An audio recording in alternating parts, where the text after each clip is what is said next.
자, 창세기 전체 내용을 갖다가 한 단어로, 한 줄로 설명하기는 어렵지만 저희가 그럼에도 불구하고 한번 용감하게 도전을 해봤습니다.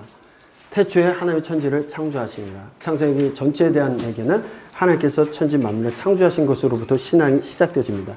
누구나 잘 아는 얘기일 겁니다. 이 창세기 1장 1절의 말씀이 믿어지지 않는다라면 나머지 성경 전체에 대한 것은 헛것이 됩니다.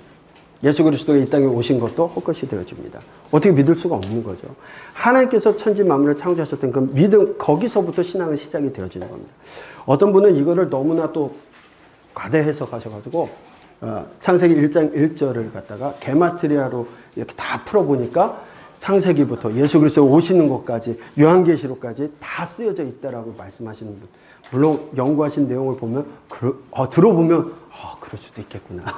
물론 모르겠어요. 그러나 어쨌든 간에 하나님께서 하나님의 사람을 통하여서 주셨기 때문에 하나님의 기록자이시기 때문에 충분히 그럴 수도 있다는 생각이 들어지기도 합니다. 어쨌든 창세기 말씀입니다. 이름은 처음에 태초에라는 베레시트라는 단어를 히브리어로 되어져 있고 헬라에서는 게네시스라고 되어져 있습니다. 기원의 책에 대한 이야기입니다. 기록자는 모세입니다. 여러분들 이 창세기가 기록되어졌을 때 우리가 지금 창세기를 보는 것과 1차 독자들은 누굽니까? 아까도 잠깐 말씀드렸지만 그렇죠. 모압 평지에 모여 있는 하나님의 히브리 민족들, 이제 가나안으로 들어가기 전에 그들의 궁금증, 하나님 누구신가? 그들에게 1차적으로 설명하고 있는 겁니다. 그분이 바로 우리에게 이런 일을 해주신 그분이 바로 천지 만물을 창조하신 하나님이시다. 결국 이것은 역사적으로 무엇을 증명하려고 하는 것이 아니라 하나님이 누구신지에 대한 신앙서적이라는 거죠. 그런 점을 가지고서 여러분들이 기억하고 보셔야 될 겁니다. 하나님께서 모세를 통해서 말씀하실 때 모세가 뭐라고 얘기합니까? 이스라엘 백성들에게 가서 하나님에 대해서 뭐라고 얘기할까요? 하나님의 이름이 무엇입니까? 뭐라고 소개합니까? 할 때 하나님께서 하시는 말씀이 있습니다. 스스로 있는 자. 사실은 거기에 I am who I am 써가지고 나는 나다 이렇게 표현되고 있습니다. 그걸 조금 다른 분은 조금 더 해석을 해서 그 미완료 시제로 해가지고 I will be 해가지고 나는 너희와 함께한다 이렇게 또 해석하는 분들도 있습니다. 그래서 아브라함과 이삭과 야곱의 하나님 그리고 모세에게도 그 하나님이 너희와도 함께할 그 하나님이다 라는 이야기를 한다는 거죠. 물론 그것도 하나의 어떤 해석적인 면이니까 일리는 있습니다만 스스로 계신 분이라고 하나님께서 말씀하십니다. 결국 하나님의 이름에 대한 해석을 통해서 하나님은 천지 만물을 창조하시고 우리가 누군가에 의해서 만들어진 것이 아니라 하나님께서 이 세상을 만드신 분이라는 것을 설명하는 것으로 시작이 되어진다는 겁니다. 그래서 베레시트 태초에라는 것으로 시작되었습니다. 자, 여러분 모세는 무슨 이름을 갖고 있습니까? 물에서 건져냄. 근데 이 내용을 좀 보시게 되면 실제 모세 이름을 보게 되면 히브리어로 보면 끌어내다, 건져내다는 의미를 가진 마샤에서 왔습니다. 그러니까 건져내는 자. 사실 근데 모세는 건져내는 자가 아니라 처음엔 어떻게 된 겁니까? 물에서 건져냄을 받은 자죠. 근데 이름을 왜 모세라고 했을까요? 받은 자가 이제 하나님을 통해서 건져내는 자가 되는 그런 이름의 뜻도 갖고 있다라는 겁니다. 그래서 물에서 건져냄을 받은 자라는 의미도 있고 또 건져내는 자라는 뜻도 갖고 있다. 또 이집트 왕들의 이름을 보면 무슨 투투모세, 라모세라고 해서 이집트의 이름과도 관계되어져 있다라는 겁니다. 그리고 칼빈에 따르면 애굽식 이름이 히브리 발음을 따라서 모세가 되었다. 뭐 그런 표현을 쓰고 있습니다. 창세기 기록자는 모세라는 걸 그 누구도 부인하지 않습니다. 잘 아시는 것처럼 아브라함과 요게벳 사이에서 미리암, 아론, 모세가 있게 되어지는 것. 자, 창세기 배경을 본다면 가나 지역의 서쪽 지중해와 동쪽 아라비아 사막 전체가 배경이 되어지게 되고 기원전 3000년경 고대 이집트와 메소포타미 안에 이 교량적인 우리가 그 지도를 통해서 한번 보게 되면 그 비옥한 초승달 모양이라고 해서 그 지역을 관계해서 이야기하고 있다라는 것. 그리고 지정학적 위치가 레반트 지역을 중심으로 해서 설명되어주고 있다라는 것들 여러분들 다시 한번 보시면 좋을 것 같습니다. 기록 연대는 1446년에서 1406년경 이야기하고 있습니다. 결국 이 광야 시대에 쓰여지기 시작해서 모압 평지에서 최종적으로 편집된 것으로 저희는 보고 있기 때문에 1446년에 출애굽한 시점으로부터 1406년 40년경 뒤에 모압 평지에서 기록되어진 것으로 완성되어진 것으로 이야기하고 있습니다. 자, 기록 목적을 보게 되어진다면 창세기는 모든 것에 무엇에 대해서 얘기하고 있습니까? 시작에 대한 이야기를 하고 있다고 했습니다. 그래서 시작을 알리는 책임입니다. 그 시작은 누구로부터 기인됐냐면 하나님으로부터, 여호와 하나님으로부터 기인됐다라는 것을 얘기하고 있습니다. 그 하나님께서 이스라엘 민족의 하나님이 되시고 그 하나님께서 이스라엘 민족과 언약을 체결하셨다라는 것, 그것을 설명하고 있는 겁니다.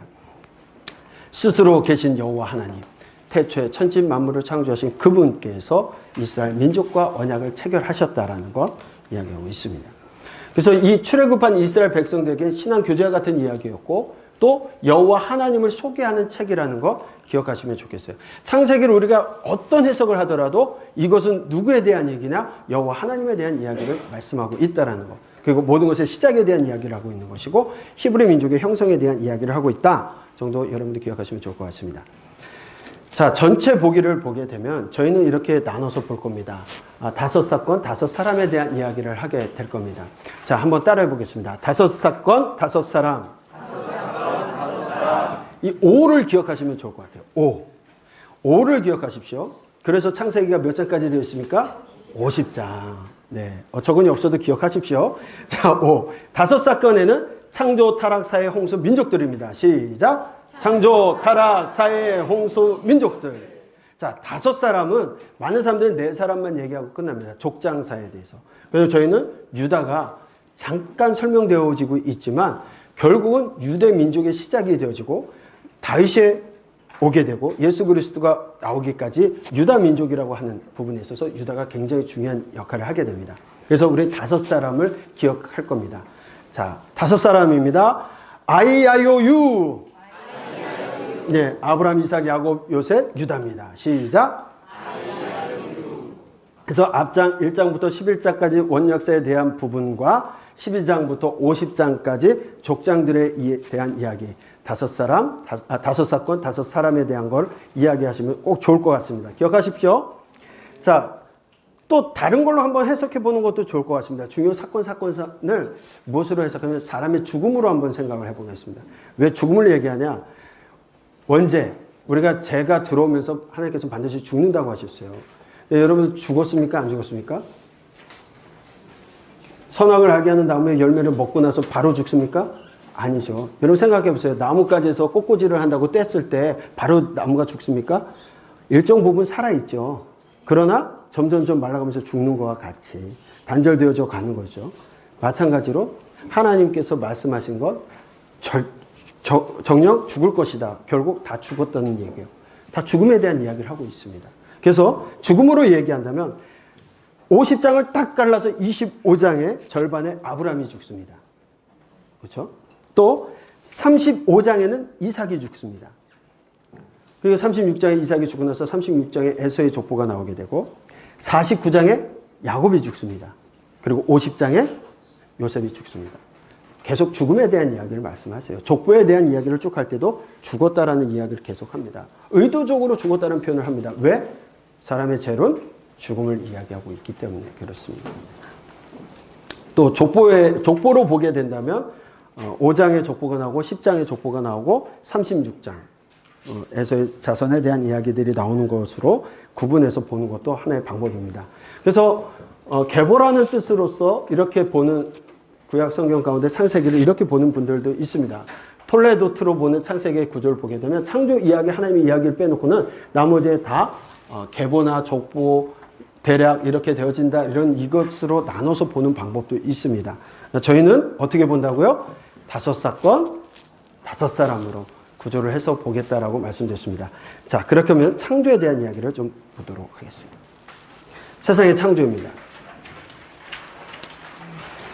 이 톨레도트 구조로 아까 보았을 때도 보게 되면 이 구조는 원인에서 결과로 또 조상에부터 후손으로 내려가는 구조를 갖고 있는데 그 구조는 주인공이 누구냐면 사람에게 초점이 맞춰져 있습니다. 저희는 그렇지 않다고 말씀드렸습니다. 창세기의 주인공은 누구시라고요? 하나님이시라고. 그래서 이 구조로 해서 보고 있다는 거 기억하시면 좋을 것 같습니다. 성경을 보면서 연역적이다, 귀납적이다 많은 이야기들을 하게 되는데 딱 하나로 정의할 수는 없을 겁니다. 그럼에도 불구하고 창세기를 쉽게 얘기한다면 성경은 연역적이다. 왜? 태초에 하나님이 천지를 창조하셨다로 시작하기 때문에 그렇게 볼 수도 있다라는 겁니다. 성경은 하나님의 이야기입니다. 하나님께서 왜 이야기를 하시느냐? 하나님의 마음을 알아달라는 겁니다. 그 하나님의 마음을 깨달은 사람들로 살아가라고 주시는 말씀, 신앙서적이라고 분명히 말씀을 드렸습니다. 창조의 세상의 모습을 보게 된다면 여러분들 너무나 잘 아시는 내용이니까 한번 쭉 보겠습니다. 첫째 날, 둘째 날, 셋째 날 빅궁 땅, 그리고 빅궁 땅 그 가운데 들어가는 광명, 물고기, 동물 이렇게 되어지고 있다라는 거죠. 자, 하나님께서 6일 동안 창조하시고 7일째 안식하셨죠. 질문을 하지 말까요? 당연한 얘기를. 근데 사실 원문을 보게 되면 일반적으로 6일 완성되었다고 되어 있지만 원문에서 보면 빠이옴 하세비라는 단어를 써가지고 아내라는 전치사를 쓰고 있습니다. 그 7째 날까지 완성하시고 안식하셨다라고 표현되어져 있습니다. 그런데 의도적으로 70년과 사마리아 그리고 우리가 지금 생각하는데 6일 동안 창조를 완성하시고 7일째 안식하셨다 이렇게 표현하고 있다라는 것 여러분 한번 기억해서 보시면 좋을 것 같습니다. 자, 안식하였다라는 것 어떤 의미를 갖고 있냐? 휴식하다라는 의미도 갖고 있고 끝내다 정지하다라는 의미를 갖고 있습니다. 그럼 하나님께서 6일 동안 천지 창조하시느라 너무 힘드셔가지고 7째 날 쉬신 거죠? 아닐 겁니다. 그 이야기는 뭐냐? 안식의 의미 속에 뭐냐면 끝냈다, 완성되었다라는 의미가 더 강하게 내포되어져 있습니다. 그래서 하나님의 창조 사역이 완성되었다. 결국 하나님께서 모든 것을 끝마치셨다는 의미이고 그 창조의 완전성을 이야기하고 있다는 겁니다. 더 이상 하나님의 손길이 더 이상 필요치 않은 완전한 창조라는 걸 말씀하고 있습니다. 자, 인간의 창조 가운데 에덴 동산 여러분들 잘 아시는 것처럼 지금은 알 수 없지만 이 부분이 에덴 동산이 아니었을까? 왜? 티그리스 유프라데스 강 그리고 비손과 기온 강이 흐르는 그곳이 에덴 동산을 창설하신 곳이다. 자, 그렇다면 하나님께서 창조를 통해서 한번 보시게 되면 인간을 가장 마지막에 창조하시면서 인간이 살아갈 수 있는 모든 공간과 모든 배경을 먼저 창조하세요. 그리고 사람을 창조하시고 또 사람과 함께 하시기 위해서 에덴 동산을 창설하시고 그곳에서 하나님이 사람과 만나셨다는 거예요. 철저히 하나님께서 누구에게 초점을 맞추고 계시냐? 사람에게 맞추고 계시다는 거죠. 창세기에 보게 되면 1장에는 하나님의 엘로힘이라는 표현을 쓰고 있지만 2장에서는 여호와 하나님. 엘로힘은 강한 신의 표현을 갖고 있다면 여호와 하나님에 대한 표현을 쓰게 되면 여호와라는 것은 개인적인 개인과 하나님과의 어떤 그 관점을 갖고 있다는 것. 인간과 관계하고 계신 하나님이라는 것을 얘기하고 있습니다. 쉽게 얘기한다면 여러분들 너무나 잘 아는 내용이니까 제가 몇 가지만 이렇게 타치하고 나갈 겁니다. 성경에는 선악과라는 것이 있습니까? 당연히 없죠. 자, 이 노트북을 보면은 어느 기업에서 만든 겁니다. 왜 만들었냐면 이거 사과를 베어 무는 것처럼 신의 영역에 도전한다라고 이걸 만들었다고 해요. 자, 그렇다면 이게 선악과입니까?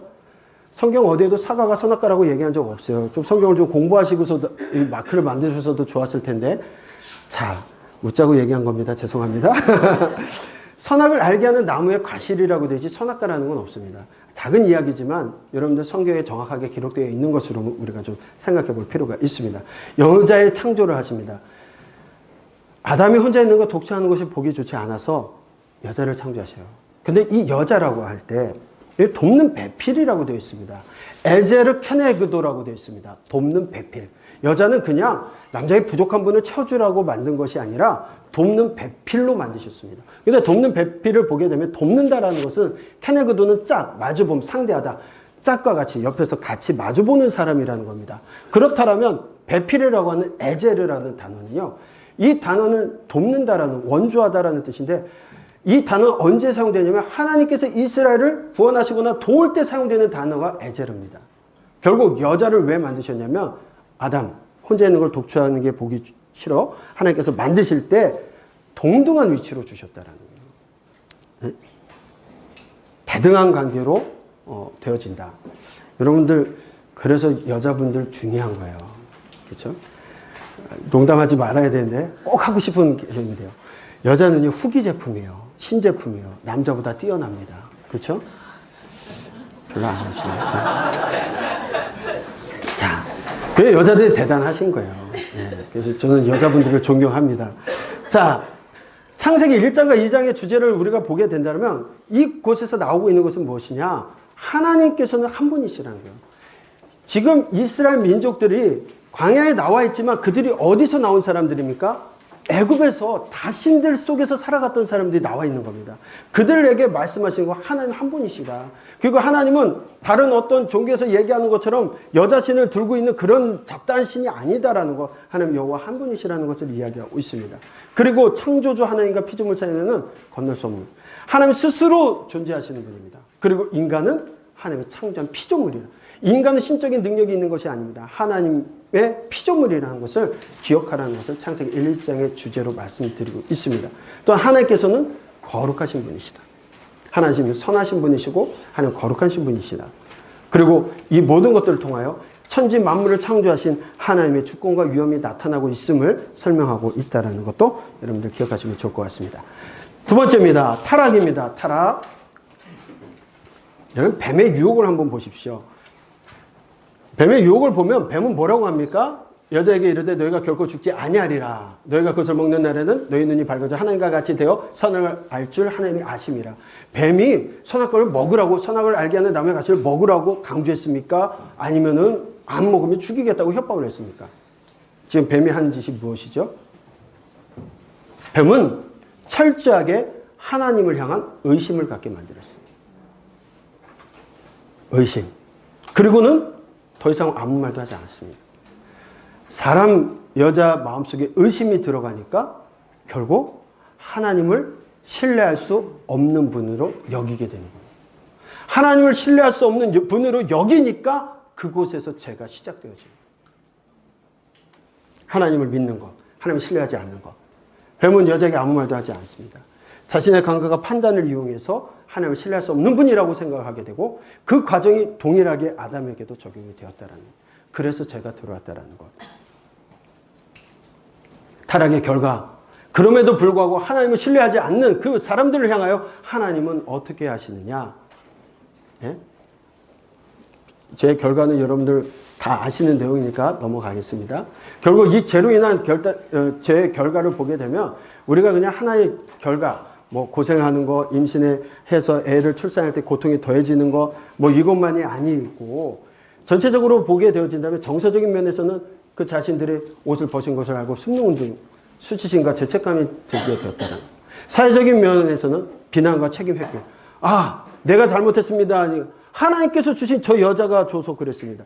회피하게 되는 이야기들이 되어지게 되고 육신적인 면에서는 육신의 고통과 죽음이 들어가게 되었다는 것 너무나 잘 아실 겁니다. 그리고 영적인 부분에서는 하나님이 함께 하시기 위해서 에덴 동산을 창설하시고 하나님이 함께 하셨는데 하나님을 두려운 존재, 하나님을 같이 할 수 없는 존재가 되어 피하게 되었다는 그런 면으로서 여러분이 한번 보실 수도 있을 겁니다. 결국 성경에서 말하는 죽음이라는 것은 우리의 육체적 죽음을 얘기합니다. 아까도 잠깐 말씀드린 것처럼 서서히 죽어가는 것. 결국 죄의 결과는 죽음입니다. 또한 하나님과의 관계가 단절되어서 하나님과 직접 대면하지 못하게 되어지는 결과가 되어지게 되고 마지막 그 성경에서 말하고 있는 영원한 고통 둘째 사망은 하나님과 완전히 끊어지는 상태까지 지옥을 이야기하게 되는 그런 모습들을 보여지게 된다는 겁니다. 에덴에서 추방하게 되는데 하나님께서 그냥 추방하시는 것이 아닙니다. 옷을 입힙니다. 가지고. 하나님을 배신하고 신뢰하지 않은 그 사람에게 하나님 끝까지 최선을 다해서 하나님의 사랑을 보여주고 계시다라는 거 우리가 다시 한번 생각해 볼 필요가 있을 것 같습니다. 그리고 죄를 지어서 많은 사람들이 그래요. 아, 선하게 그걸 먹기 전에 생명나무를 먹었으면 얼마나 좋냐. 우리가 죽지 않고 영원히 살지 않냐. 근데 여러분 죄를 짓고 나서 생명나무를 먹게 된다면 어떻게 될까요? 죄 지은 사람이 영원히 사는 거예요. 그것은 하나님 앞에 바른 모습도 아니고 그것이 얼마나 큰 고통인지 아시기에 하나님께서 생명나무를 막으셨다라는 것. 이 또한 하나님의 사랑이라는 것. 자, 가인과 아벨의 제사 너무나 잘 아는 내용입니다. 근데 우리가 한 가지를 기억해야 될 부분이 있습니다. 하나님께 분명히 제사를 드렸는데 아벨과 그의 제물은 받으셨으나 가인과 그의 제물은 받지 않으셨어요.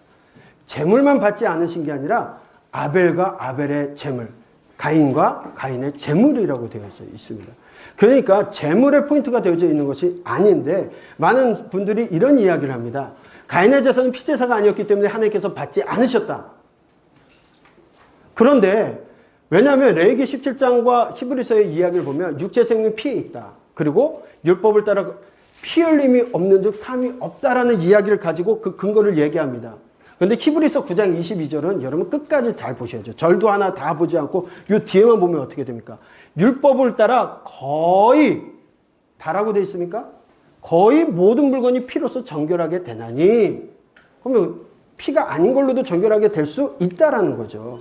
성경 말씀을 곡해하시면 안 됩니다. 그렇기 때문에 이 말씀은 그 이야기를 하려고 하는 것이 아니라 왜냐하면 레위기 5제사에도 분명히 후대에 생겼지만 소제라는 것이 있고 또 속죄제를 위해서는 반드시 피가 필요한 것만이 아니라 극빈자들을 위해서는 소제도 허락되었다라는 것.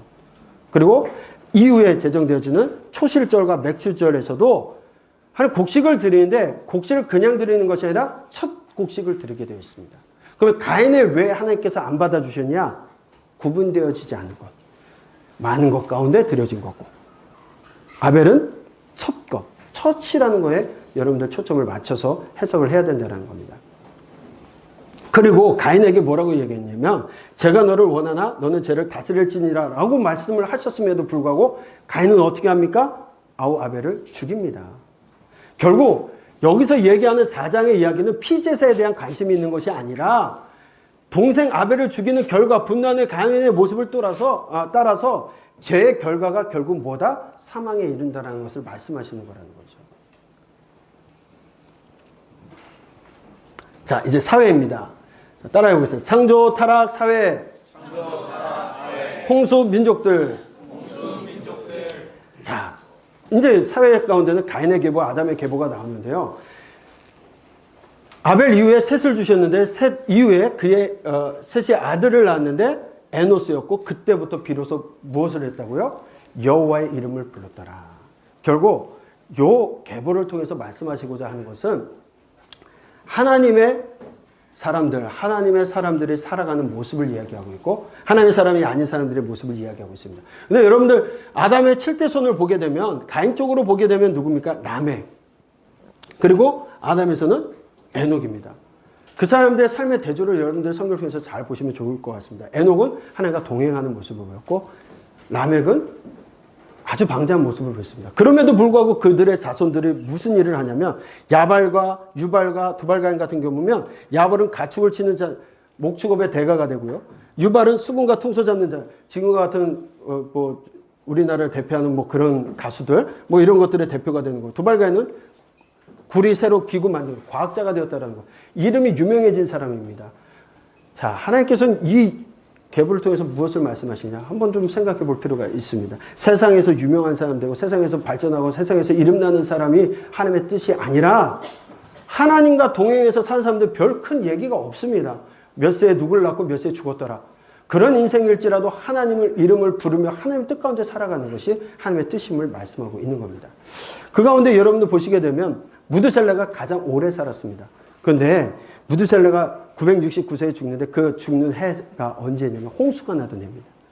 그렇다면 무드셀라가 홍수 이전에 사망했다라면 하나님께서 믿음의 사람을 끝까지 보호하시며 심판을 늦추셨다라는 걸 볼 수가 있게 될 것이고요. 만약에 무드셀라가 홍수로 인해서 죽게 되었다라면 아무리 오래 사는 것 장수가 하나님의 뜻과는 상관없다라는 것을 우리가 다시 한번 생각해 볼 수 있다라는 겁니다. 네. 다음 홍수입니다. 홍수는요 6장 세상이 뒤집혔습니다. 6자가 뒤집혀서 9자가 됐습니다. 6장부터 9장까지가 홍수에 대한 이야기입니다. 자, 사람의 제약들의 모습을 보게 되면 여러분들 6장 2절에 보면 하나님의 아들들이 사람의 딸들과 아름다움을 보고 자기들이 좋아하는 모든 여자를 아내로 삼았다. 결국 여러분들 이 내용을 보면 이제 네피림에 대한 이야기도 나오게 될 텐데 하나님의 아들들, 사람의 딸은 누구냐? 여러 가지 해석, 이거는 나네구라고도 얘기합니다만 보편적으로 우리가 명확하게 본다면 하나님의 아들들은 아담의 계보에 있는 사람들이라고 보시면 좋을 것 같고요. 그 다음에 사람들의 딸들은 가인의 계보에 난 딸들. 그런데 그 사람들이 자기들 눈에 보기 좋은 대로 합하여서 결혼을 했다. 하나님을 부르짖고 그런 거에 상관없이 그렇게 살아갔다라는 거야. 그러면서 네피림 이런 사람들을 만들어내게 되었는데 그 결과가 뭡니까? 하나님 보시기에 모든 생각하는 것조차 악한 것들이라는 거예요. 그래서 심판, 노아의 홍수의 심판을 주시게 될 수밖에 없었다라는 거예요. 홍수의 심판 너무나 잘 아는 이야기입니다. 근데 하나님께서는요, 분명히 모든 것들을 노아에게 나와서 방주로 들어갔는데 들어갔음에도 불구하고 바로 비가 내리는 것이 아니라 문이 닫힌 채로 7일을 기다리셔요. 이 단어 가운데 우리가 깊이는 못 들어가지만 단어 하나에도 하나님의 깊은 뜻이 있다는 걸 생각해요. 그 7일 동안도 기다리고 계신 하나님의 모습은 아니었는지. 네.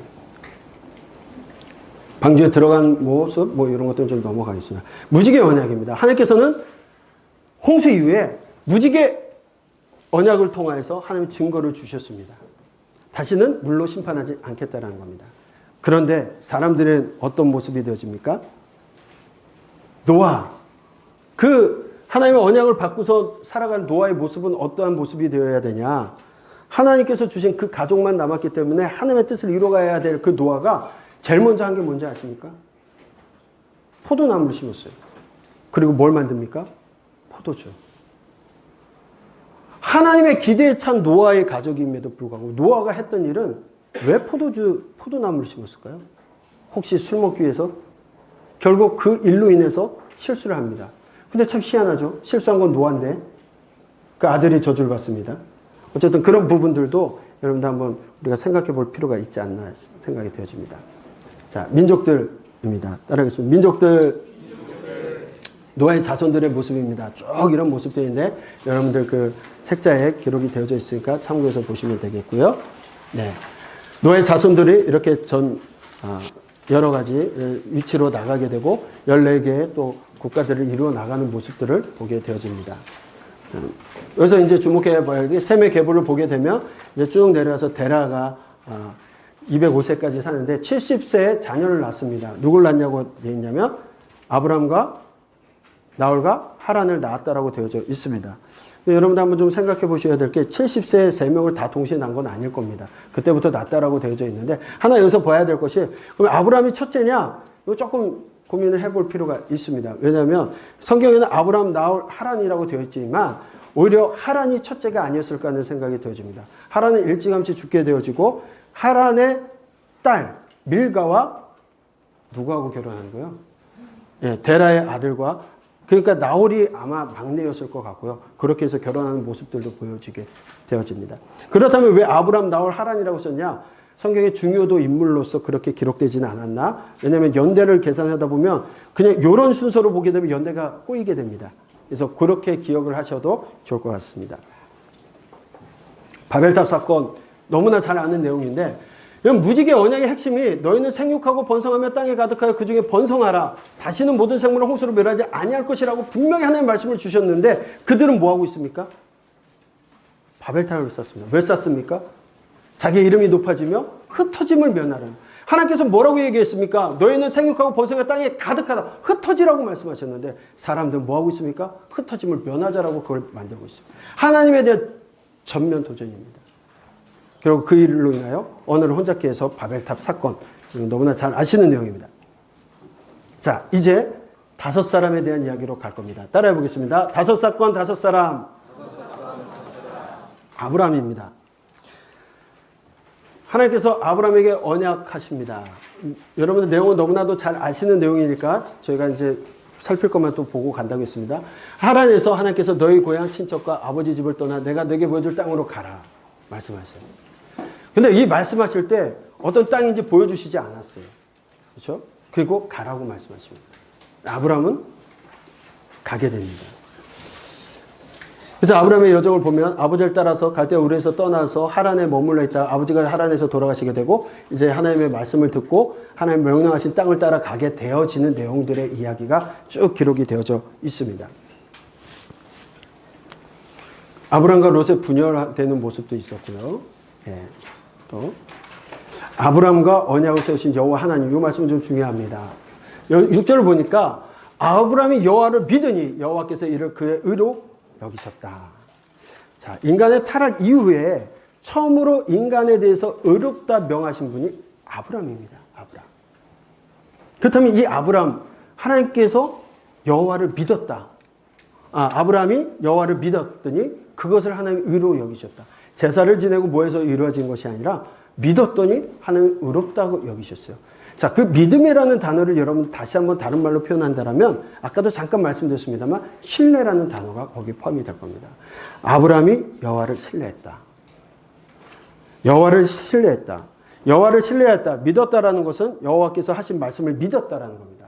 신뢰했다는 거예요. 여호와를 신뢰할 수 있는 분으로 알게 되었다는 겁니다. 무엇을 통해서? 하나님의 말씀을 통해서. 결국은 하나님의 말씀을 통하여서 하나님을 믿을 만한 분으로 신뢰하게 되었고 그 신뢰를 통하여서 하나님에 대한 확신이 생기게 되고 그럼으로써 하나님을 의지하게 되었다라는 이야기를 하고 있는 겁니다.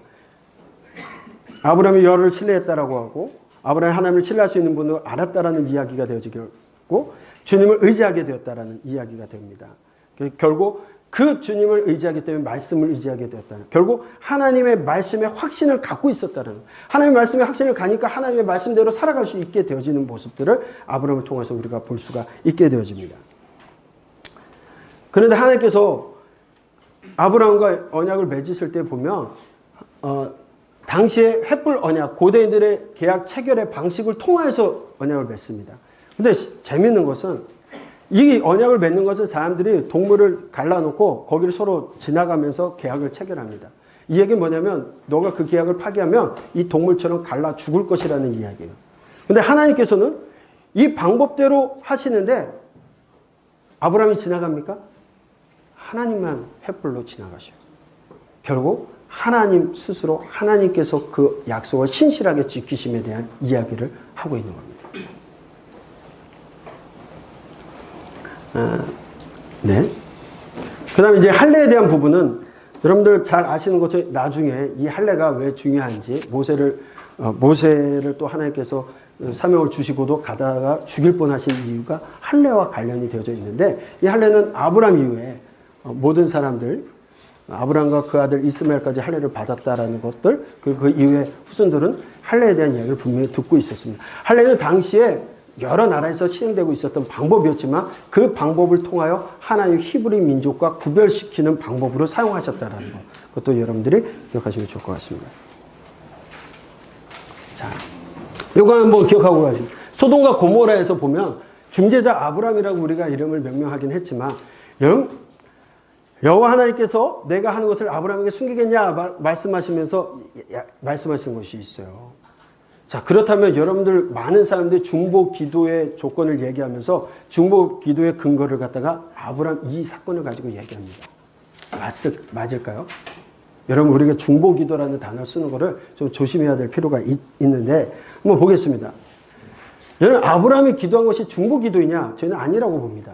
왜냐하면 아브라함이 중보 기도라고 얘기를 한다면 50명, 40명, 45명, 40명, 30명, 10명까지 갈 동안 하나님과 타협하고 있는 내용처럼 보여집니다. 근데 여러분 그렇게 해서 중보한 거라고 얘기한다면 전제 조건이 있어요. 왜? 소돔과 고모라에 있을지 모를 의인에 대한 하나님의 심판이 있을 수 있다는 거예요. 이 말은 하나님이 정의롭지 않다라는 근거가 되는 겁니다. 하나님이 실수하실 수도 있다라는 얘기가 되는 겁니다. 이거 큰일 나는 얘기입니다. 아브라함은 그런 목적으로서 기도하는 게 아니거든요. 그렇다면 이 문제점에서는 분명히 하나님의 전지하심과 공의하심과 충돌이 일어납니다. 왜냐하면 하나님 완전하신 분이신데. 그렇다면 하나님께서 왜 아브라함의 기도에 대해서 응답하시면서 그렇게 하셨을까? 하나님의 공의로우신 심판에 대해서 아브라함이 이해할 수 있을 때까지 같이 가신 건 아닌가? 예. 왜? 아브라함에게 숨길 게 없다라고 말씀하시는 그 하나님의 선포의 말씀 가운데 그 내용이 있다라는 거죠. 여러분들 이런 부분들도 다시 한번 생각해 볼 수 있는 좋은 이야기가 될 겁니다. 그런데 아브라함의 모습을 보면 아브라함이 처음부터 믿음의 조상의 모습대로 살아가지는 않습니다. 너무나 잘 아는 이야기잖아요. 자기의 부인을 갖다가 자기가 죽을까 봐. 하나님이 분명히 그 씨앗을 통하여서 많은 인류, 하나님의 민족을 만들겠다고 했는데 남 주는 거. 믿음 있는 모습이 아니고 하나님 신뢰하는 모습이 아니죠. 점점 조금씩 하나님과 동행하면서 그의 믿음도 자라가게 되어지는 겁니다. 그리고 나서 이삭을 번제로 바칠 수 있게 되어지는 거예요. 어떤 모습으로 바칠 수 있을까요? 죽으면 죽으리라. 그런 모습일까요? 죽여도 하나님께서 100세에 난 아들 살려주시거나 또 주실 수 있다는 생각은 아니었을까? 성경에 나와 있지는 않지만 저희는 개인적으로 그렇게 생각을 합니다. 그런데 하나님께서 그 일을 통해서 이제야 내가 하나님을 경외하는 줄을 안다. 이제야 하나님을 완벽하게 신뢰하는 줄 안다. 믿음의 조상의 모습을 보여주게 되었다라는 거죠. 아브라함도 그렇게 만들어져 가고 있었다. 누굴 통하여? 하나님을 통하여서 이루어가고 있었음을 기억하고 주겠습니다. 모리아산은 여러분들 또 나중에 얘기하는 부분이지만 예루살렘 성전이 건축되었던 자리인 것으로 보여지고 현재는 이슬람 사원이 황금돔 모습으로 남아있는 모습이기도 합니다. 아브라함의 말년의 모습 여러분 잘 아실 겁니다. 사실 하나님께서 아브라함에게 약속하신 언약의 약속이 이루어졌습니까? 하늘의 별과 같이 바다의 모래알처럼 자손이 많아졌나요? 아니죠. 아브라함에게 주신 거는 요게 다예요. 사라와 함께 이삭 주셨고요. 하갈에게서 이스마엘, 그 다음에 그드라를 통해서 6 자녀를 준 게 다예요. 8명. 하나님의 약속이 안 이루어졌죠. 신실하지 아니신 하나님? 그러나 출애굽 가정을 보게 되면 아브라함의 씨를 통하여서 한 민족이 이루어지고 있음을 분명히 우리는 볼 수 있다는 거죠. 당대에 이루어진 모든 것이 보여진 건 아니지만 하나님은 그 약속을 횃불 언약에서 약속하셨던 그 모습 그대로 신실하게 이어가고 계셨다는 것 기억하시면 좋을 것 같습니다. 네. 그리고 아브라함은 175세에 죽게 되었다는 것. 다음 이삭입니다. 이삭은요, 성격이 조용한 사람인지 모르겠지만 이삭은요 26장 한 장에서 주요 내용을 얘기하고 있는데 이삭에 대한 이야기만 다 나오는 것도 아니고 거기에 또 누구의 얘기가 나옵니까? 에서와 야곱의 출생에 대한 이야기가 나오고 그런 이야기가 나옵니다. 자, 그렇다면 여기서 하나 짚고 나가야 될 게 여러분 너무나 잘 아는 장자의 명분을 뭘로 팔았습니까? 파축 하나에 팔았어요. 그때 이야기하는 내용입니다. 여러분 한번 보겠습니다. 그 아이들을 장성하며 에서는 익숙한 사냥꾼이므로 들 사람이 되고 야곱은 조용한 사람이었으므로 장막에 거주하니. 그래서 많은 분들이 에서는 남성성이 강한 여성 비하 반어 아닙니다. 그냥 그 특징적인 걸 얘기하는 겁니다. 남성성이 강한 사람으로 변했고 그 다음에 야곱은 집에서 살림이나 하고 뭐 그런 조용한 여성성이 강한 사람이다 라고 얘기를 하는데 절대 그렇지 않습니다. 이 말씀에 대한 조용하다는 뜻에 대해서 좀 곡해하는 것들이 있어요. 장막에 거였다는 말은요, 같이 골치는 목자였다라는 표현으로 설명되어 있고 있습니다. 성경에서도. 그러니까 그렇다면 야곱은 뭐한 사람이었다? 네, 목자였을 수 있다라는 거죠. 그런데 야곱이 이삭을 속이고서 여러분 길을 떠납니다. 그러면서 잘 아는 것, 베델에서 돌베개 베고 잠을 잔다. 야생에서 돌베개 하나 베고 잠을 잘 수 있는 사람이 여성성이 강한 사람이라고 생각하십니까? 들짐승이 있고 막 그런데 아니에요. 그것뿐만이 아니라 타 지역에 가가지고 우물을 마음대로 개봉할 수 있다? 이거 도저히 있을 수 없는 일입니다. 그렇기 때문에 여성적이고 조용한 인물이라는 표현보다는 히브리 말로 탐이라는 단어를 쓰게 되는데 완벽하다, 온화하다, 순결하다라는 표현을 쓰고 있습니다. 조용하다는 표현뿐만이 아니라. 그렇게 본다면 에서처럼 공격적이지 않고 전투적이지 않은 사람이었다라는 표현으로 우리가 좀 기억을 할 필요가 있을 것 같습니다. 야곱입니다. 여러분, 야곱이 이삭의 축복을 받았습니다. 정말 축복을 받은 대로 야곱이 살아가죠? 아닙니다. 정말 그 축복대로 살아가야 될 사람이 축복과는 전혀 상관없는 삶을 살죠.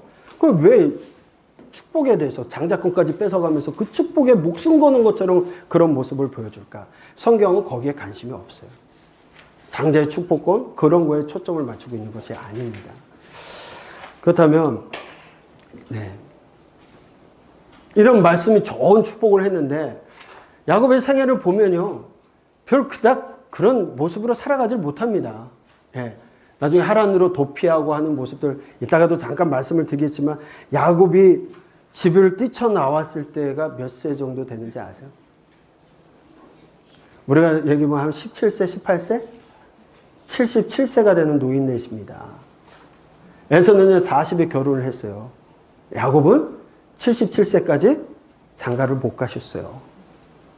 그리고 가서 봉사하면서 7년 뒤 84세가 되어서야 부인을 맞이하게 되고, 그 20년 라반의 집에 있다가 나오는 모습도 야반도주예요.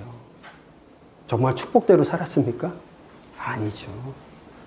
전혀 그런 모습이 아닙니다. 자, 그런 모습들을 지나가면서 야곱의 모습들을 쭉 보시게 되어지게 될 겁니다. 자, 한마디로 본다면 이삭의 축복과 야곱의 일생을 보면, 아까도 말씀드린 것처럼 성경은 장자의 권한이나 이런 데 축복권에 실제하는 것에 대해서는 관심이 없습니다. 하나님께서 어떤 한 사람이 복을 기원했다고 해서 그 복대로 사람이 일생이 결정된다라고 절대 말하시지 않습니다. 또한 창세기에서 많은 부분 얘기하고 있는 부분 예정론을 말씀하시는데 우리는 자꾸 착각해요. 예정론과 운명론은 다른 겁니다. 그런데 우리는 자꾸 운명론으로 바라봐요. 하나님의 예정하심은 변화가 가능한 것이고 하나님의 정하심이 있다라는 얘기지, 하나님께서 이름대로 아니면 그 삶을 정해놓으신 대로 태어나기 전부터 정한 대로 살다가 죽는 거, 그거 말씀하시는 거 아니거든요. 오해하고 계세요. 운명은 없습니다. 여러분들 잘 아시는 그 영화에서도 나왔죠. I'll be back 할 때 운명은 없다고 누가 얘기하죠? 예? 아놀드 슈왈츠제네거가 얘기하죠. 운명은 없는 겁니다. 예정은 있을 수 있지만 운명은 없어요. 성경에서는 운명을 얘기하지 않습니다. 조시는 것 같아서. 사람은 누군가 축복해줬기 때문에, 권위 있는 사람이 축복해줬기 때문에, 부모가 축복해줬기 때문에 그렇게 살아가는 것이 아니라, 한마디로 얘기하면 하나님께서 원하시는 삶을 살아갈 때 하나님의 복을 받는 것이고, 그런 모습으로 살아가지 않을 때 복을 받지 못한다는 거예요. 그래서 야곱의 일생은 이삭의 축복과는 전혀 상관이 없는 삶을 살게 되는데, 아까도 잠깐 말씀드린 것처럼 20년 동안 고생하는 모습, 또 세겜에 와서는 딸 디나가 욕을 보는 그런 아주 처참한 모습들도 보게 되어지고, 또 가장 사랑했던 아내를 통해서 낳았던 요셉은 잃어버리게 됩니다. 여러분들, 그가 큰 갑부가 되었다고요? 가나안에 가뭄이 오니까 2년 만에 식량이 떨어지는, 그것밖에 되지 않습니다. 무슨 복이라고 할까요? 그럼에도 불구하고 야곱은 그 일생 중요한 순간마다 하나님을 붙들려고 했다는 거예요.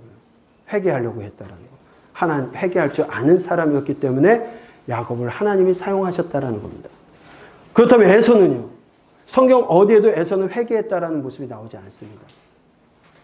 하나님을 찾았다라고 말하지도 않습니다. 에서에 관해서는 성경은 부정적으로 설명하고 있습니다. 그렇기 때문에 야곱과 에서는 운명적으로 타고나면서 이 사람은 하나님 복을 줄 사람, 이 사람은 저주할 사람이 아니라 그들의 삶이 어떠한 삶을 선택해서 살았느냐에 대한 결과로서 하나님이 복을 주시고 때로는 심판하셨다라는 걸 다시 한번 기억하셨으면 좋겠습니다. 그렇기 때문에 에서를 미워하시고 야곱을 사랑하셨다라는 이유는 분명히 여기에 있는 겁니다. 정해진 운명이 아니라는 것 기억하시면 좋겠습니다. 때문에 우리 또한 하나님의 뜻대로 살아가느냐가 중요하다는 것. 예, 말씀드렸고요. 7일 뒤에 아내를 주겠다는 제안한 것이 그때 중동에서 일주일 동안 혼인잔치를 하기 때문에 첫째를 주고 그 다음에 둘째를, 그래서 여러분 84세에 두 아내를 다 맞이하게 되었다는 거 기억하시면 좋을 것 같습니다. 네. 또한 여러분들이 잘 아는 거죠. 야복강에서의 이 싸움. 그런데 여러분 한번 보십시오. 야곱이 보게 되면 밤새 하나님의 사람과 싸웠다고 돼 있어요. 하나님의 천사와 싸웠다고 했는데 야곱의 허벅지 관절을 치매 야곱의 허벅지 관절이 그 사람과 씨름할 때 어긋났다. 허벅지 관절을 뭘 얘기하면 이 대퇴골을 얘기하는 거예요. 이 대퇴골은요, 사람의 힘으로 잡아볼 수가 없어요. 우리가 소나 말 같은 거에 다리를 묶어서 뺐을 때 빠지는 게 대퇴골입니다. 그러면 이게 빠졌다, 어긋났다라는 건 뭐예요? 평생 장애인으로 살아갈 수밖에 없게 되는데, 그게 하나님께 이긴 겁니까? 예? 내 이름이 무엇이냐고 축복해 주고서는 이겼다라고 돼 있어요. 겨루어 이겼다. 하나님과 및 사람과 겨루어 이긴 사람의 모습이 그 모습일까요? 그럼 이 겨루어 이겼다는 건 뭡니까? 끝까지 하나님을 붙들려고 했던 그 모습을 이야기하는 건데, 이것도 자칫 잘못해가지고 하나님과 싸워서 이긴 사람처럼, 이거 아니라는 거죠. 네. 이제 요셉입니다. 요셉의 이야기는 너무나 잘 알고 있는 이야기들입니다. 네. 네. 요셉을 갖다가 야곱이 너무나 사랑했습니다. 그렇죠? 요셉에게는 어떤 옷을 입혔습니까? 채색 옷을 입혔습니다. 이 채색 옷이 의미하는 것은 장자권을 상속받는다라는 의미입니다. 그럼 왜 요셉에게 줬을까? 물론 요셉을 사랑하기 때문에 늦게 낳았고 사랑스럽기 때문에 세웠을 수도 있는데, 여러분 당시 중동에서는 나이 든 아버지를 섬기는 자녀를 선택을 했습니다. 누구든지 간에. 그래서 그 자녀에게는 자녀의 상속분의 2배, 장자권이 결국은 다 주는 게 아니라 상속권의 2배를 준다는 의미인데, 그렇게 해서 채색 옷을 입혔던 전례들이 많이 있습니다. 그렇다면 요셉도 결국은 그런 모습으로서 선택이 되었을 수 있습니다. 그러다 보니까 그렇게 설명이 되어진다면 아버지의 심부름을 하고 형제들에 대한 이야기를 가서 하는 모습들을 정당화할 수 있는 이야기가 되어집니다. 그런데 보면 요셉이 뭐합니까? 꿈꾼 이야기를 합니다. 우리가 하나 오해하는 것이, 요셉처럼 꿈꾸는 자가 되자 해서 어린이들 교회 표에 보면 요셉 이야기 나오면 꿈꾸는 요셉에서 우리도 꿈을 갖자 그럽니다. 이 말이 맞습니까? 요셉이 꿈꾸고 싶어서 꿈꿨습니까? 하나님 주신 꿈이에요. 하나님 주시는 비전과 꿈은 하나님 주시는 거지 내가 꿈꿔야지 한다고 해서 주시는 거 아니라는 거죠. 오해하면 안 됩니다. 그리고 요셉이 꿈꿨다고 해서 그 꿈, 여러분 정말 요셉처럼 살고 싶으세요? 야곱처럼 살고 싶으세요? 제가 늘 얘기하지만 제 주변에도 요셉이라는 이름이 많은데 왜 요셉이라는 이름을 짓습니까? 뒤에 총리되는 것만? 그러면 그 앞에 가족들에게 배신당하고 버림받고 감옥에 갇히고 누명 쓰고 그러면서 언제 감옥에서 풀려날지 모르는 인생 살아가는 거에 대해서는 누가 책임지시겠어요? 이름대로 되는 건 아니지만 성경 이름 쓰실 때 조금 주의하실 필요가 있지 않을까. 그렇죠? 마음대로 하십시오. 여자분들 대다수 뭐 에스더 이렇게 쓰는데 에스더 가서 많은 걸 깨놓을 겁니다. 에스더 신 분 계세요? 없죠? 예. 그런 모습들도 있다는 겁니다. 네. 이런 모습들, 요셉의 이야기들. 근데 여기서 보게 되면 유다 이야기가 잠깐 나오는데, 유다가 자기 형제에게 이르되 우리가 우리 동생을 죽이고 그의 피를 덮어둘 것은 무엇이 유익하겠냐 하면서 죽이자고 하는 걸 결국 팔아버리는데 앞장서게 됩니다. 유다에게 초점을 좀 잘 맞춰둘 필요가 있습니다. 처음에는 동생을 도와주고 막을 수 없는 유다. 나중에 유다가 고백하는 모습을 보면요. 요셉은 자기가 팔려가고 형제들에서 버려졌기 때문에 자기만 피해자라는 생각을 하고 있었을 텐데, 유다의 고백을, 베냐민을 대신한 고백을 보게 되면 아버지에게는 2명의 자녀만 있다고 얘기해요. 그럼 자기들은 뭐예요? 자녀가 아니에요. 그래서 요셉이 그 얘기를 듣고 웁니다. 대성통곡하는데 거기에는 한 가지 의미만 있는 건 아닐 거예요. 여지껏 자기만 피해자라고 생각했는데 보니까 형제들도 아버지의 사랑을 받지 못하고 버려졌던 건 아닌가. 그런 생각들이 다 만감이 교차하지 않았을까 하는 생각이 들어요. 어쨌든 지금은 지켜주지 못하는 모습입니다. 그리고 실수하는 모습들을 대고 장자의 역할을 해야 될 유다가 아버지를 떠나서 결혼하고 그러면서 아주 이상한 성경의 거룩한 경전에 잊지 못할, 그렇죠? 자기의 며느리와 자녀를 갖게 되는 이상한 이야기들까지 기록되어지는 주인공이 되어집니다. 그럼에도 불구하고 요셉을, 베냐민을 대신해서 자기가 포로가 되어지고 아버지를 그렇게 상하게 할 수 없다라는 그 마음, 그쪽에 갔을 때는 그의 삶도 변화되고 또 남을 위해서 희생할 줄 아는 그 모습을 통해서 이후에 다윗과 예수 그리스도, 예수님의 예표가 되어지는 거예요. 다른 사람을 희생해서 구원을 이뤄내는 모습들. 그런 모습으로 보여지기 때문에 우리가 유다를 중요하게 보고 있는 부분 중에 하나입니다. 네. 그럼 너무나 잘 아는 이야기들이니까 그냥 쭉 넘어가도록 하겠습니다. 형제들에게 자신을 밝히는 요셉의 모습들도 보게 되어지고, 네. 애굽으로 내려가는 야곱의 가족들의 숫자를 보니까 70명, 그 내용들도 쭉 들어가 있게 되어집니다.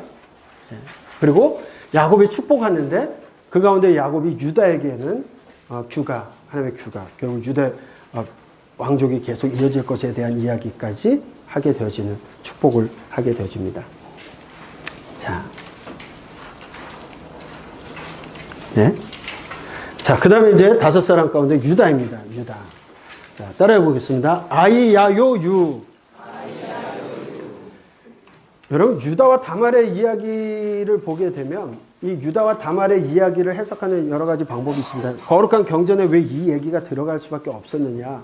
그러면서 보여지는 것이 38장의 이야기가 유다와 다말의 이야기를 39장의 요셉과 보디발의 아내 이야기로 대비시키는 겁니다. 유다는 이렇게 실족하고 범죄하는 모습을 보인 반면에 요셉은 보디발의 아내가 유혹을 해도 거절하는 그런 모습을 통해서 구별된 사람의 모습을 비교하기 위해서 해석하는 방법도 있습니다만 나중에 축복할 때 유다를 축복하는 모습이라든가 그런 모습으로 본다면 이렇게만 해석할 수는 없다라는 겁니다. 또 다말을 갖다가 가나안 여인이 아니라고 보는 해석도 합니다. 왜냐하면 가나안 여인, 타 민족에 대해서는 부정적인 의미를 많이 갖고 있기 때문에 다말을 그렇게 해석해 가는 경향들도 있습니다. 그러나 본문에 집중해서 우리가 해석을 해본다면 유다와 다말이 갖는 의미를 본다면 사실은 이거 입에 담기 어려운 근친상간의 이야기입니다. 레위 율법에서는 반드시 쳐 죽여야 될 사람 중에 하나가 근친상간에서. 물론 그 레위기의 말씀이 주어지기 전이니까라고 생각하신다면 레위기의 말씀이 제일 먼저 주어지거든요. 유다 지파에 있어서 자신들의 기원이 바로 지금 이 창세기 얘기를 지금 누구가 듣고 있는 겁니까? 일 독자는 모압 평지의 이스라엘 민족입니다. 자기들의 조상 가운데 이런 모습들도 있었다는 걸 통해서 아, 우리가 어떤 뿌리였구나라는 걸 보게 된다는 겁니다. 이런 범죄 가운데 시작되었다는 거. 이거 숨기고 싶은 이야기지만 그럼에도 그 이야기를 통해서 이 히브리 민족의 모습을 보라는 거죠. 하나님께서는. 유다 다말의 이야기는 그런 모습으로 다루고 있는데 사실 여기서는 나중에 나오게 되는 기업 무는 법에 대한 이야기가 또 중요하게 나오고 있는 겁니다. 기업을 물고자 하는 이와 그것을 거부하는 사람의 대립이 주로 보여지게 되는 이야기를 통해서 이야기됩니다. 먼저는 첫 아들이 죽었기 때문에 오난이 기업을 거부하지 말아야 되는데 이 오난이라는 놈이 참 나쁜 놈이죠. 예. 형수하고 해서 기업을 물어줘야 되는데 형사하고의 잠자리는 다 즐길 거 즐기면서 땅에 설정을 하는 겁니다.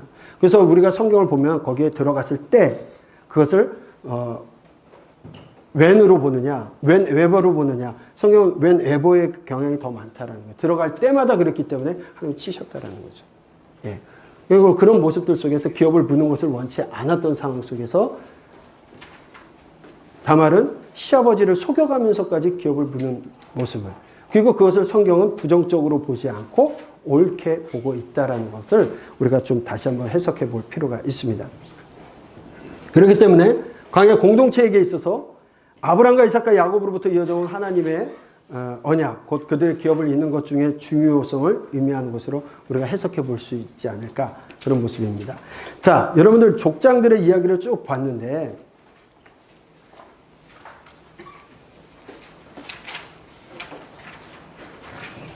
다섯 사람의 이야기를 봤습니다. 우리 한번 다시 한번 보겠습니다. 다섯 사건, 다섯 사람.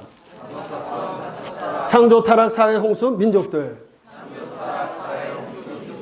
아브라함, 이삭, 야곱, 요셉, 유다. 한번 다시 한번 기억을 해보세요. 5명의 족장들의 이야기를 한번 여러분들이 다시 한번 생각해 보셨으면 좋겠어요. 아브라함은 하나님의 언약에 그 하나 믿고 평생을 살아가고자 노력했던 사람입니다. 자식도 주시겠다고 하고 땅도 주시겠다고 얘기했지만 죽기 전에 그가 보았던 것은 아까도 본 것처럼 이삭과 이스마엘과 그들을 통해서 낳은 6명. 그리고 땅도 겨우 막벨라 굴. 그게 다였어요. 이삭은 어땠습니까? 여러분 이삭은 복을 많이 받아서 모든 것들을 할 때마다 100배의 복을 받았다. 정말 그 사람이 온유에서 100배의 복을 받은 사람으로만 기억하십니까? 네? 그가 몇 세에 눈이 뭡니까? 137세에 눈이 어두워져서 누군지 구분하지 못하는 나이가 되었습니다. 가정의 불화로 인해서 아들을 떠나보내게 됩니다. 그가 언제 죽냐면 180세에 죽습니다. 그러니까 여러분들 43년 동안 눈이 어두운 상태로 살아간 거예요. 정말 복받은 사람일까요? 아내 리브가는 언제 죽었는지 표현되어져 있지 않지만 적어도 두 아들을 다 보지 못했던 겁니다. 죽을 때까지. 이런 가정의 불화가 뭐에서 발생했다고요? 장자권 때문에 복 차지하려다가 일어났습니다. 야곱은 77세 집에서 도망 나옵니다. 장가도 못 가고 와서 99세 라반의 집에서 야반 도주에 나옵니다. 고향으로도 가지 않습니다. 아버지도 만나러 가지 않습니다. 가지 못한 것이 아니라 안 간 것 같아요. 그리고 180세 사랑하는 아들 요셉을 잃어버리게 됩니다. 110세가 되어서 이삭이 죽고 나서 아버지를 찾아갑니다. 왜 갔을까요? 잘은 모르겠지만 야곱 성경에는 분명히 아버지가 남긴 재산이라도 있을까? 가지 않았을까 싶어요. 어쨌든 야곱의 회심을 갖다가 우리가 세겜에서 디나 사건 이후에 베델로 올라가면서 모든 걸 버리고 묵고 갔기 때문에 거기서 완전히 회심했다라고 생각은 하지만 그때 변한 것 같지 않습니다. 마지막 요셉 사건을 통해서 베냐민을 내어줬을 때 야곱은 온전히 변하지 않았을까? 그런 생각을 해봅니다. 그래서 야곱이 나중에 자기의 인생을 고백할 때 뭐라고 얘기합니까? 험악한 인생을 살았다고. 그게 야곱의 축복. 많은 노래로도 나오고 책으로도 나오니까 야곱의 축복. 그런 축복을 받고 싶으세요? 험악한 인생은 요셉도 마찬가지입니다. 요셉도 험악한 인생을 살았습니다. 형제들 미움 속에 살다가 감옥에 가고, 팔려가고, 종살이하고, 누명 쓰고, 감옥에 가고, 언제 나올지. 여러분 17세 정도에 팔려갔던 걸로 봐서 언제 감옥에 들어갔는지 모르지만 꿈 해몽하고서 2년 만에 나오는데 그 감옥에서 언제 동안 있었는지 모릅니다. 앞으로 어떻게 될지도 모르는 그런 속에서 살아간 거예요. 물론 보디발이 요셉을 믿었던 것 같아요. 아니 자기 와이프를 문제를 일으켰다라면 그 자리에서 죽여도 당신은 문제되지 않는 겁니다. 그런데 요셉을 살려두잖아요.